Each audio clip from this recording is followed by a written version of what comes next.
Buenas, ¿qué tal? Vamos a ir por faena, si parpadean se lo perderán, así que al turrón. Muchas gracias a los sponsors por hacer esto posible, importantísimo. Y la Lightning Toll, ¿de qué va? N8N. N8N es la herramienta en particular que vamos a ver aquí ejemplificada, pero por favor intentemos abstraernos, porque podría ser cualquier otra herramienta de low code o no code, donde yo tengo cajitas y arrastro. El punto de esta charla, decíamos, la descripción que enviábamos al Call for Paper era un poco esto turra, y de aquí, ¿con qué nos vamos a quedar? Nos vamos a quedar con 4 conceptos. Casos de uso, que veremos. Integración con IA para ver un poco el potencial de este tipo de herramientas, buenas prácticas que lo veremos a lo largo de estos casos de uso de ejemplo práctico de casos reales y último punto y más importante para nosotros, el cuándo usar este tipo de prácticas y cuándo no, y cuándo es un tiro en el pie porque parece fácil y jajas hasta que lo dejan de ser. Entonces, empezamos, casos de uso. Caso de uso real. Aquí que estamos viendo un pantallazo del back office para empresas de Codely. Es decir, en Codely nosotros lo que hacemos es contenido de lo que hablaba el compañero. Pues oye, diseño y arquitectura y buenas prácticas de software. Entonces, eso, las empresas adquieren licencia para sus equipos y tienen este panelito con el cual gestionan esas licencias que tiene cada personita asignada. En este panelito hay un botón. Hay un botón que dice, ¡buah, tío, qué guay el panel con su design system, todo bien cuidado, joder, qué guay, ¿no? Cómo mola. Vale, este botón es magia pura.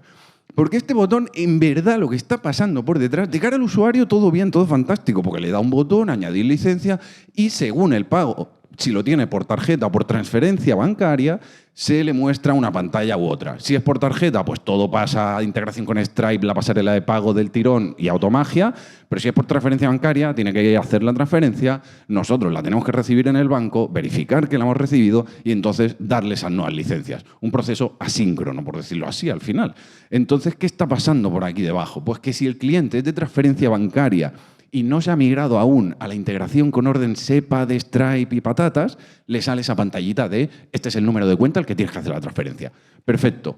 ¿Realmente qué pasa? Nos envía un mensaje de Slack cutre en el que pone, oye, que tal empresa tiene que hacer una transferencia de la factura tal. Este mensaje de Slack realmente es un thread donde mete una turra bastante importante del contexto, de lo que ha pasado y demás, y lo importante, con lo que nos tenemos que quedar, es con que, oye, no tenemos que hacer nada de momento, simplemente que lo sepamos por si hay algún ticket de soporte relacionado con esta empresa que pide, oye, ¿por qué no tengo las licencias?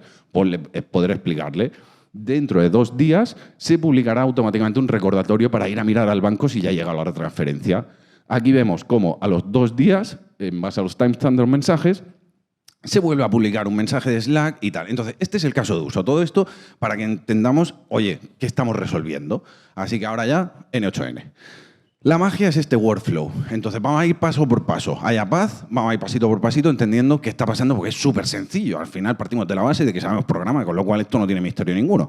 ¿Por qué? Porque lo primero que tenemos es un nodo de trigger, que es el que va a accionar el que suceda esa pipeline o ese workflow. Este trigger puede ser, como estamos viendo en este caso, un webhook, con lo cual estamos exponiendo un endpoint con una determinada URL, un verbo HTTP, y lo podemos parametrizar con cajitas aquí, incluso la autenticación por JWT, lo que fuere, y entonces eso va a pasar a ejecutar todo este flujo. El primero que nos encontramos es un nodo de tipo set. ¿Qué quiere decir esto? Que es, oye, a partir de ahora, si nos fijamos, estos nodos están conectados. Entonces, lo que va a sacar este nodo por aquí y que le va a entrar como input es esto de aquí que definimos, que es un mapping muy sencillo donde le decimos, oye, yo voy a sacar en invoice.serie, esto es un JSON, lo que me ha entrado en JSON body invoice serie. Aquí estamos viendo algo que es documentación. Esto es una nota, un POSIT. No tiene más que, oye, a ver el endpoint este cómo interacciono. Entonces, la buena práctica que nosotros aplicamos convención es definir este nodo de set para poder ver fácilmente realmente qué me está llegando a este webhook. Porque si no, aquí tú llegas al workflow y dices, hostia, vale, ¿y qué parámetros le tengo que enviar a esto? Siguiente pasito que damos. Aquí tenemos ya el nodo de integración con Slack que viene por defecto ya en N8N, donde lo que estamos haciendo, fijémonos, es recoger en $JSON, vamos a estar teniendo entre llaves JavaScript. Y en $JSON N8N ya nos deja lo que nos devuelve el nodo anterior. Entonces hacemos el invoice serie que veíamos antes y ya estamos accediendo a esa variable, sin más, sencillo, perfecto. Oye, esto es magia.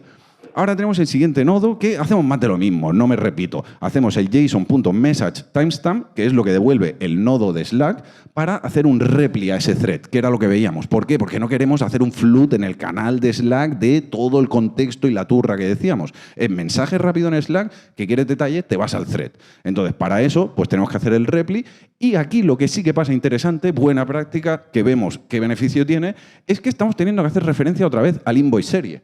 Y ahora ya démonos cuenta que el input que tenemos no es el del nodo del parámetro, sino que es el del nodo de Slack. Aquí esto no te vuelve timestamp, pero no te vuelve invoice serie, porque eso es del nodo anterior. Entonces, por eso viene muy bien a nosotros, al menos en la práctica nos ha funcionado, meter este nodo de tipo set para luego hacer referencia a este params, que es como, oye, no voy a ir jugando a conectar este nodo con este también porque depende de los argumentos. No, yo tengo el nodo de params y eso puedo referenciarlo desde cualquier otro nodo y sabiendo un poco manejar el estado, por así decirlo. Así que tiramos millas, tampoco tanto millas, un poquito solo. Respond to webhook. Una vez enviamos el mensaje de Slack, asumimos que hemos sido notificados y que podemos dar respuesta al usuario. Entonces, básicamente, un 200 sin data y a funcionar. Y paralelamente esperamos 2 días. ¿Esto qué pasa? Que N8N se lo va a guardar en la base de datos que tú le definas, o tanto self-hosted como SaaS está disponible, self-hosted gratis, Community Edition, incluso para uso comercial y escala de lujo, lo podemos hablar si os interesa eso, pero el tema es que lo va a guardar en base de datos y lo va a gestionar y lo va a lanzar a los 2 días él por su parte sin yo preocuparme de hacer workers ni nada de eso. Si es menos de 65 segundos, entonces sí que mantiene el thread vivo y lo ejecuta en esa misma ejecución, pero si no, se muere ese thread o lo libera o lo que sea. Siguiente cosita, conclusión. Vale, un parón. Tenemos en 2 patadas arrastrando 4 cajas que estamos exponiendo una API, un endpoint, que estamos integrándonos con servicios como Slack y que estamos haciendo procesos asíncronos como el que veíamos de esperar 2 días y demás. Vámonos ahora a la integración con IA. Aquí tenemos el caso de uso, básicamente sugerencia de respuesta de soporte. Nos llega una petición de soporte, un email de oye, que quiero aumentar licencias y no sé cómo va el tinglao. Pues nosotros le generamos una sugerencia de respuesta que nos publicamos a nuestro Slack para verificar si tiene sentido eso que ha dicho la IA o no, o me sirve como base y cambiando 4 cosas, pues mira, ya me sirve como repli. Entonces, aquí estamos viendo 2 tipos distintos de trigger, que es cada 10 minutos revisar las nuevas peticiones de soporte, lo que haya entrado en el chat o en el email, o manualmente, que le da el botonaco, también se pueden ejecutar así, un cron al final. Y luego, de aquí, destacar interesante, el nodo de tipo split. Lo que está haciendo al final, y esto es el modelo conceptual que sí que hay que entender y que al principio chirría un poco, es que N8N va a ejecutar esto por cada ítem. No hace falta hacer un bucle. Lo simplifica mucho el canvas, porque al final tú no estás teniendo que hacer un for, por así decirlo, sino que él aquí está diciendo, oye, dame todas las conversaciones que han llegado en estos 10 minutos. Y eso me da un JSON que tiene un parámetro conversations donde está el array. Entonces, en este split out, lo que le estoy diciendo a N8N es, oye, a partir de ahora, extrae de este conversation cada uno de los elementos y itera por estos 8 elementos que veíamos. Así luego lo filtro por aquellos que hayan empezado los usuarios, obtengo todo el histórico de la conversación y me voy a OpenAI donde le meto un system prompt y un user prompt con el asunto, la calificación y el contenido. Y además en N8N, aquí la gracia que me aporta versus integrarme a Pincho es que ya con un checkbox de output content as JSON ya va a hacer él toda la mandanga para asegurarse que eso lo de que devuelve es un JSON y todo eso. Entonces, ¿cuándo usar esto? Que es lo interesante. Esto lo hemos cogido prestado, digamos, de DDD. Dices, hostia, los decoders y sin hablar de DDD, pues aquí lo tienes, todo tranquilo. Entonces, este gráfico básicamente lo que nos habla es eje vertical, complejidad, más arriba es algo muy difícil, eje horizontal, valor diferencial para el negocio. ¿Es algo crítico o no para tu caso particular? Entonces, más a la derecha, más único. Entonces, tendríamos 3 zonas claras, algo que es core para tu negocio, algo que es un supporting domain o algo que es genérico. Un genérico, para nosotros, hemos hablado de Stripe, pues sería eso. Oye, pagamos una pasarela, una comisión y ya está. No vamos a implementar nosotros toda la mandanga de Stripe. Entonces, aquí, ¿dónde implementar N8N? Pues lo fácil es pensar que en todo lo que sea supporting, ¿no? Parece obvio. Dices, vale, pues esta decisión es fácil, ya está. Oye, a funcionar ya lo tenemos. Vamos a ver. Primero, vamos a poner aquí en 8N, efectivamente, pero démonos cuenta que lo hemos puesto a partir de la mitad inferior de la complejidad. ¿Por qué? Porque nos ha pasado que lo hemos hecho todo esto en N8N, por ejemplo, el reparto de ingresos para la gente que colabora haciendo cursos y no sé qué, todo eso en N8N, porque no es el core de nuestro negocio. Claro, eso tenía una complejidad del carajo y a implementar test en N8N, porque claro, es muy complejo y ahí se nos fue de las manos y eso fue un error que luego ves los workflows y dices, madre mía, la que habéis liado aquí. Entonces, la parte de complejo, aunque sea supporting, la seguiríamos haciendo como, vamos a entendernos, etiquetas desarrollo, código puro tradicional.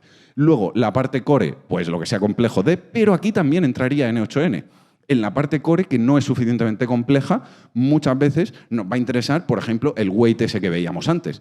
El weight ese es como, vale, oye, esto no es complejo, pero tendría que hacer aquí el worker y no sé qué, en cambio meto el weight este aquí y tiro millas. Pues ahí también es algo en lo que nos planteamos al menos hacerlo. Vamos a hacer un ejercicio para terminar de caso real. Hablábamos antes, caso de uso, transferencia bancaria. Lo que veíamos, incrementar licencias por transferencia. Vamos a ver dónde lo pondríamos. Primera hipótesis, oye, pues esto es core, ¿no? Porque es el back office de empresas y tal, pues esto desarrollo, que quede bien el design system y toda la mandanga. Espérate, porque realmente no es tan complejo. Es incrementar licencias, Javi. No tiene tanto misterio. Entonces, bájalo abajo y mételo en N8N.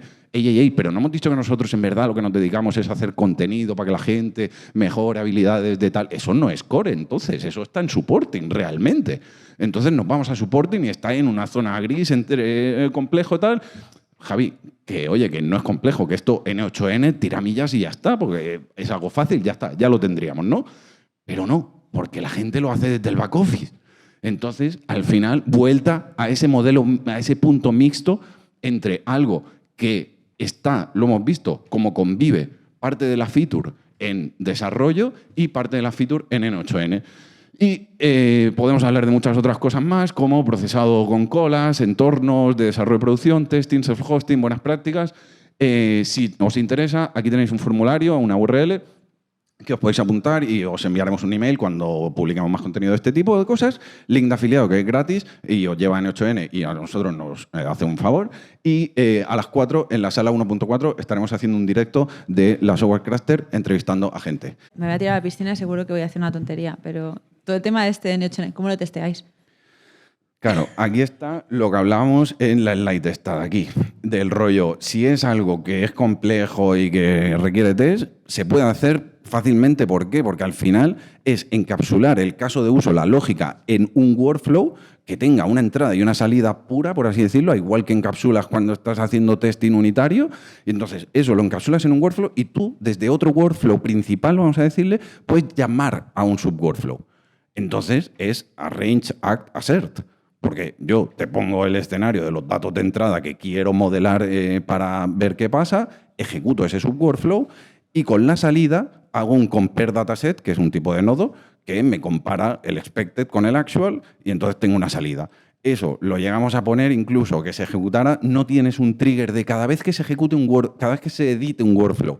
Entonces lo llegamos a poner con un cron de que, oye, pues cada cierto tiempo ejecuta todo workflow que tenga la etiqueta, un tag que le puedes poner, tag de test case. Y entonces, pues te vas a la base de datos de N8N, miras todos los workflows que tienen esa etiqueta y los ejecutas. Y ves si algo falla y pues envías un Slack o lo que quieras. Lo puedes hacer.